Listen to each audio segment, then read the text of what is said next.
Hello everyone, how are you all? Hope you all are doing well. I, Lovely Sabat, welcome you all to my channel Love Civil Engineering, where we always try to make the civil engineering more easy and help to prepare you for your upcoming exams.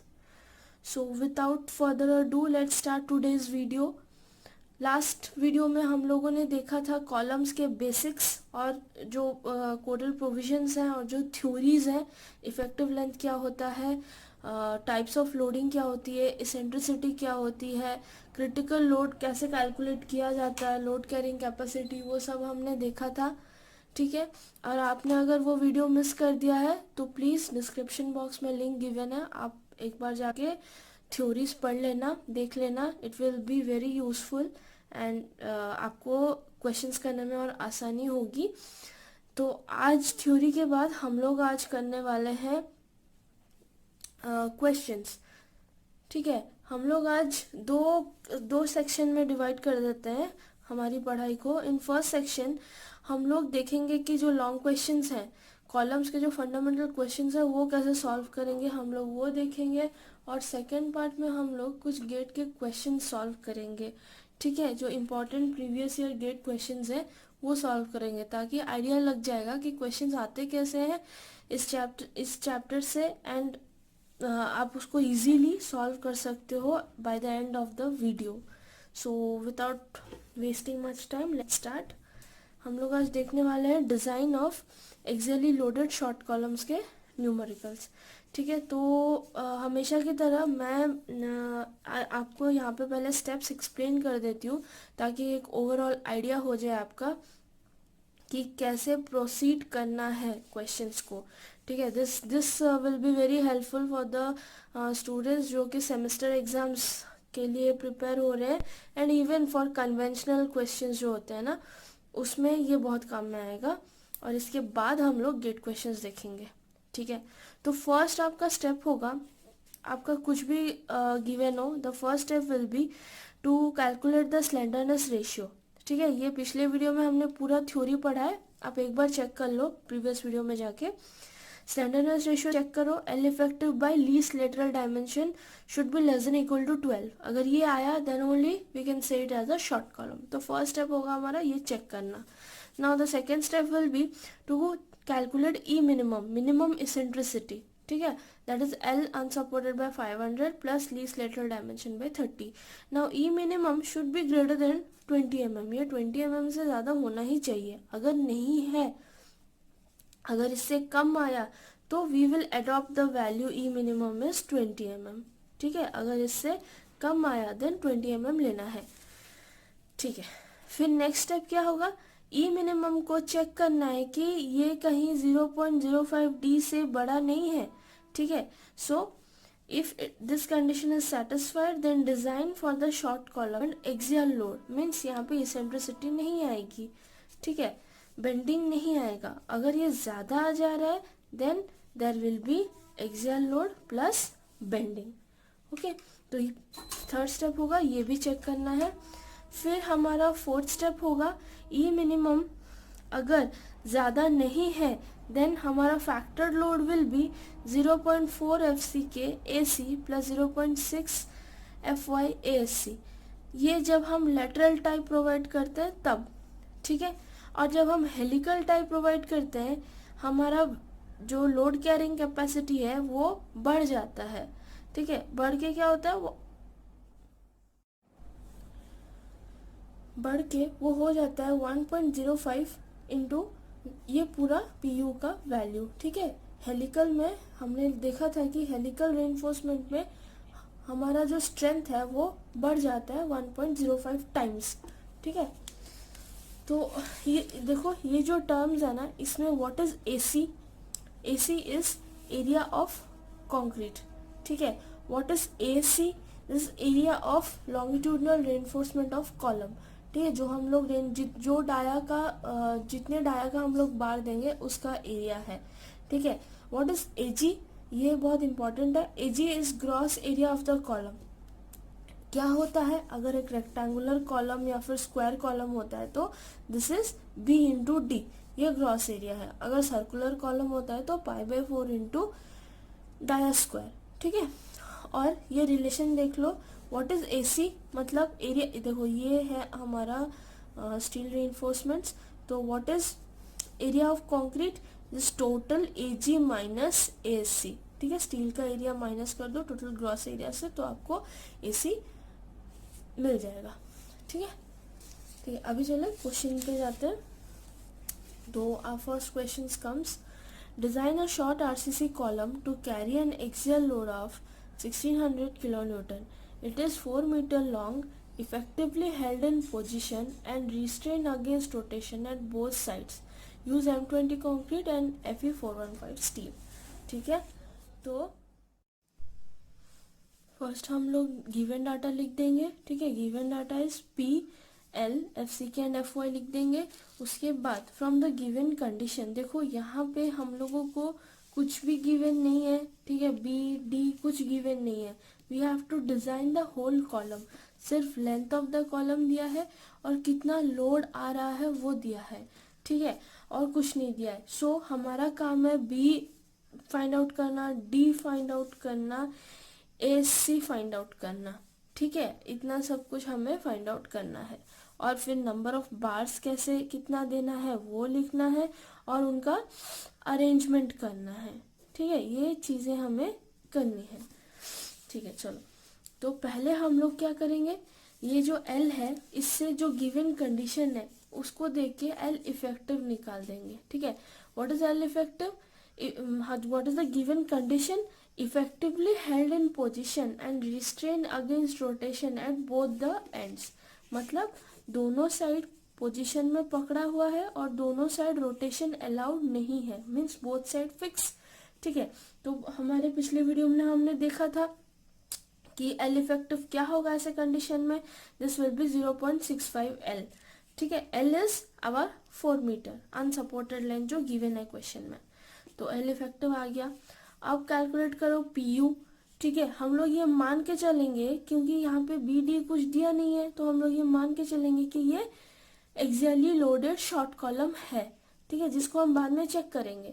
जैसे हम beam में करते थे, हम लोग balance section मान के चलते थे और फिर एट द एंड हम लोग उसको प्रूव करते थे कि बैलेंस सेक्शन है या अंडर रेनफोर्स सेक्शन है, ठीक है।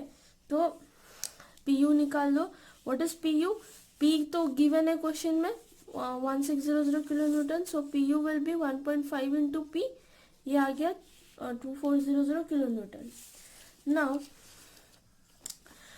हम लोग क्या करेंगे, AC अज्यूम करेंगे।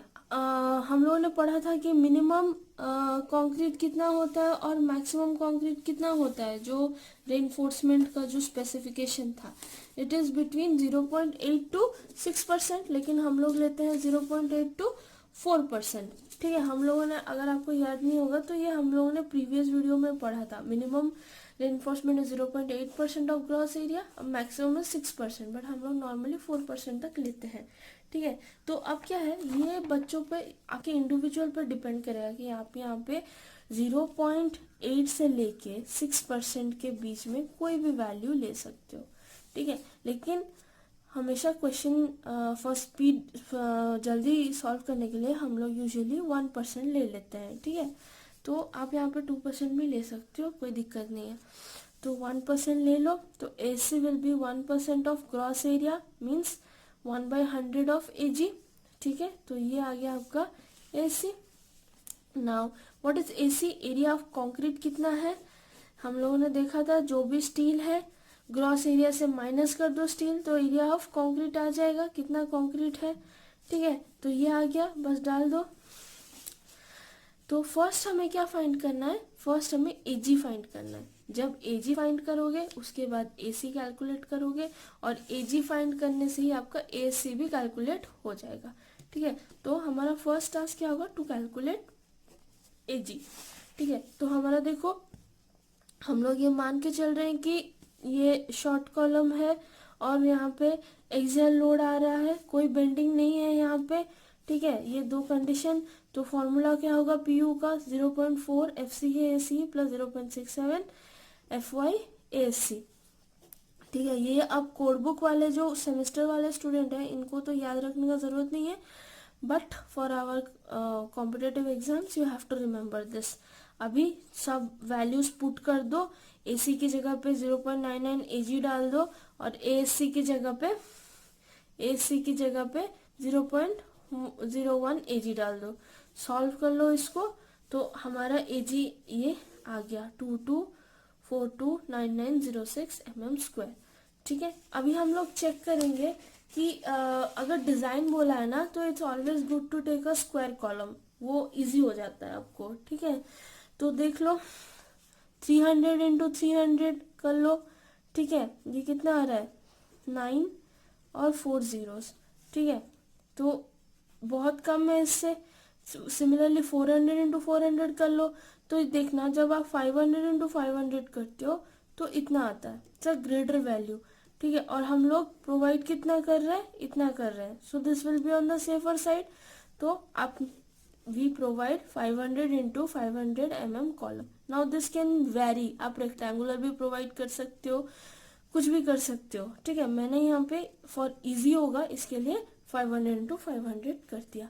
ठीक है, मतलब क्या है, हमें चाहिए इतना 224299.06 mm² हमें चाहिए ग्रॉस एरिया, लेकिन हम लोग दे कितना रहे हैं 250000। ठीक है, हम लोग ज्यादा दे रहे हैं, so we are on the safer side. Hope ये क्लियर होगा।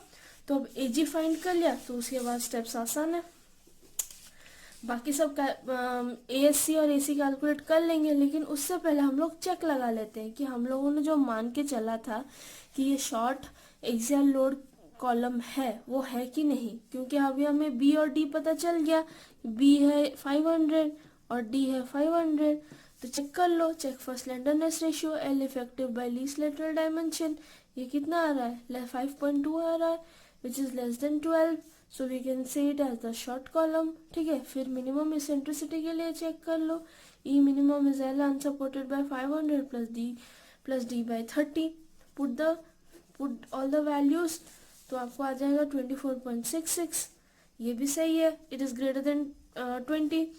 फिर आ गया E मिनिमम बाय D, ये वैल्यू डाल दो, this also comes 0.049 which is less than 0.05, सो ये एक्सियली लोडेड कॉलम है। अगर ये ज्यादा आ जाता तो बेंडिंग वाला फॉर्मूला यूज करते, कम आया सो एक्सियली लोडेड शॉर्ट कॉलम। तो हमने जो अज्यूम करके ये जो वैल्यू डाला था PU का वो अप्रूव हो गया, क्यों सही है। ठीक है, अब चेक हो गया, फिर AC कैलकुलेट कर दो। AC क्या था 0.01 AG, पुट डाल दो। अब क्या है, we assume a dia bar 20 mm 22 mm जो भी यू कैन अज्यूम। ठीक है, तो हम लोगों ने यहाँ पे अज्यूम किया 20 mm 5 बार, तो एक एरिया का बार कितना हुआ π/4 × 20², तो नंबर ऑफ बार्स कितने चाहिए, सो हमारा टोटल एरिया जो भी प्रोवाइडेड है 224299.06 डिवाइडेड बाय एक एरिया का बार, सो 7.13 आया which is equal to 8 bars. ठीक है, so what will the conclusion, so we provide 8 20 mm dia bar. ठीक है, ठीक है, अभी हम क्या, ये रेक्टेंगुलर कॉलम है, so it's better to provide lateral ties. तो लेटरल टाई का डायमीटर कैसे डिसाइड होता है, ये कोडल प्रोविजंस है, ये हमने पढ़ा था पिछले वीडियो में। 1/4 of dia of bar, that is 1/4 into 20 और 6 mm। ठीक है, तो इसमें से जो बड़ा होगा वो लेंगे, so we will adopt 6 mm lateral dia bar. ठीक है, उसके बाद हम लोग पिच का मतलब क्या होता है, स्पेसिंग ऑफ लेटरल टाई, वो देंगे। उसके लिए कोडल स्पेसिफिकेशन क्या है, P मैक्स के लिए 16 into dia of the bar 20 और 300 mm। ठीक है, तो जो कम होगा इसमें से वो देंगे हम लोग, तो इसमें कम क्या है 300 mm, so we will provide 300 mm। और हमारा फाइनल डायग्राम कुछ इस प्रकार का होगा, that this is the whole column cross section 500 into 500 mm। और हमारा कितना बार दिया हम लोगों ने, 8 बार दिया, तो 1 2 3 4 और ये 5 6 7 8। और इन सबको हमने कैसे बांधा, लेटरल टाइज यूज करके बांधा है। तो यहाँ पे देख लो, दिस इज 20 mm 8 बार्स, और यहाँ पे कवर कितना प्रोवाइड करेंगे, 40 mm कवर प्रोवाइड करेंगे। This is B and this is B and this is D. और ये जो स्लैंटिंग लाइन है और ये जो स्ट्रेट लाइन है ये हमारा 6 mm 5 लैटरल टाई है। ठीक है, तो this completes your column design. Hope ये आपको क्लियर हो गया होगा। तो आपका जो एक लॉन्ग क्वेश्चन हम लोगों ने सोचा था वो कंप्लीट हो गया। Next we will move to the GATE questions. ठीक है, क्योंकि this is also very important. आपको फॉर्मूलाज पता होंगे बट आपको अगर अप्रोच नहीं पता ना, you can't solve the questions. So approach जो है वो जानना बहुत ज़रूरी है। ठीक है, देख लो, स्टार्टिंग बैकवर्ड से स्टार्टिंग करते हैं हम लोग हमेशा। तो 2018 का क्वेश्चन पहले देख लो, 1 मार्क का है। The structural member subjected to compression has both translation and rotation restrained at one end, while only translation is restrained at the other end. As per IS 456, the effective length factor recommended for the design is, मतलब L effective पूछा है। Condition क्या given है आपको कि एक side दोनों translation motion भी रेस्ट्रिक्टेड है, मतलब अपनी जगह पे है, और रोटेशन भी अलाउड नहीं है। और दूसरी जगह पे क्या है, only translation is restrain and at the other and, मतलब ये हिंज जैसा कुछ होगा। सिर्फ ट्रांसलेशन अलाउड नहीं है लेकिन रोटेट वो कर सकता है आराम से। तो अब बोलो ये कौन सा कंडीशन हो गया, this will be the type of one side fixed and other side hinge. Okay, so हमारा प्रीवियस वीडियो में आपको याद होगा कि वन साइड फिक्स्ड हम लोगों ने देखो ये पढ़ा था, fixed at one end and hinge at other end. इसका what is effective length recommended value 0.8 L। ठीक है, अगर आप ये वीडियो ने नहीं देखा ना तो ये वीडियो प्लीज जाके देख लो। ठीक है, तो 0.8 L, so the answer will be 0.8। Okay, कितना सिंपल था देखो, 2018 में ही आया था, 1 मार्क का था। ठीक है, चलो अब नेक्स्ट क्वेश्चन देखते हैं। ये भी 2018 का है लेकिन ये 2 मार्क्स का क्वेश्चन है।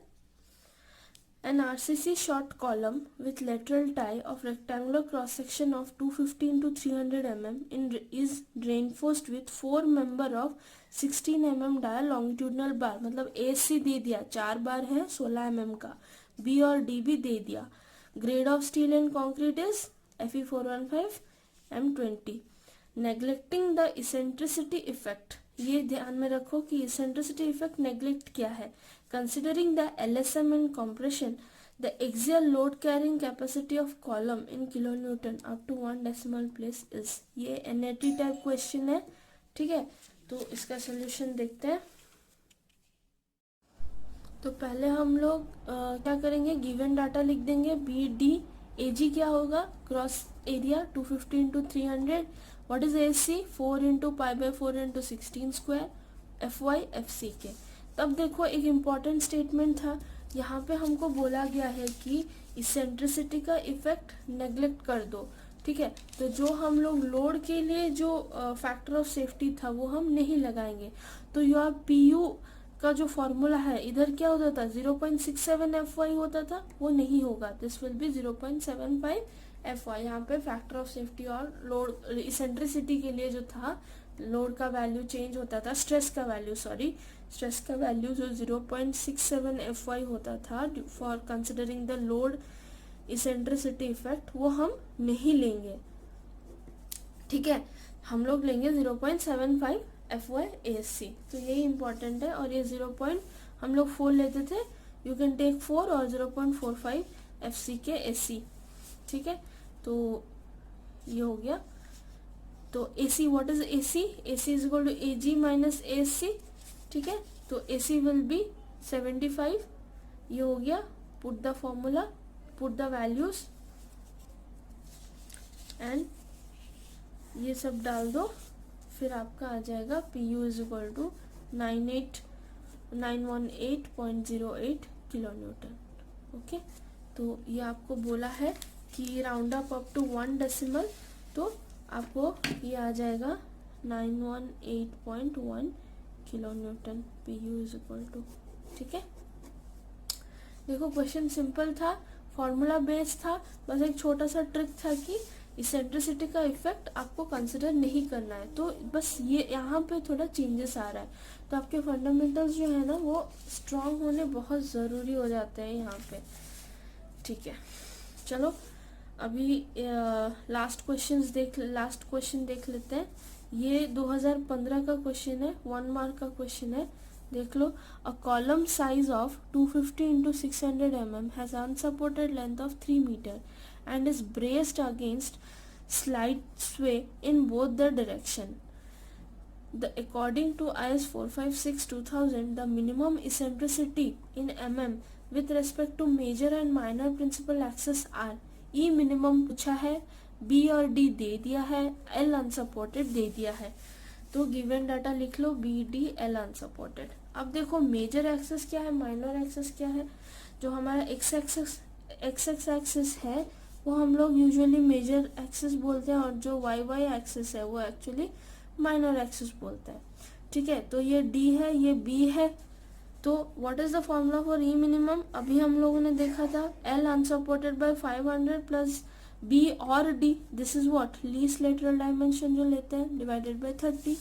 तो मेजर एक्सेस मतलब डी इज इक्वल टू 600 डालोगे, डाल दो यहाँ पे 3 इंटू 10⁻³ मीटर में गिवन है, तो mm में कन्वर्ट कर दिया मैंने, तो 26 mm आया। और माइनर एक्सेस मतलब b इज इक्वल टू, बस यहाँ पे वैल्यू चेंज होगा 450, यहाँ पे 600 है, यहाँ पे 450, तो 21। What will be the answer by looking? What will be the option? This is 26 and 21. तो option is, answer is option B. ठीक है, तो देखो ये भी 2015 का क्वेश्चन है, छोटा सा जस्ट फॉर्मूला बेस्ड क्वेश्चन था और आपको निकालना था। ठीक है, दिस इज वेरी इजी। जो कॉलम का चैप्टर है उसमें से ज़्यादा क्वेश्चन आते नहीं है, अगर आते भी हैं तो 2-3 मार्क के क्वेश्चंस आ जाते हैं कोई साल। सो 2018 में आए थे, सो एक्सपेक्टेड कि कमिंग ईयर आपके क्वेश्चंस मिल सकते हैं आपको। सो आप अच्छे से पढ़ाई करो, solve this questions, make notes, मेरे प्रीवियस वीडियो देखो थ्योरी क्लैरिटी के लिए, and study well. We will meet in the next video. Till then आप watch my video, like, share and subscribe to the channel if you have not done it till now, and see you soon. Take care all.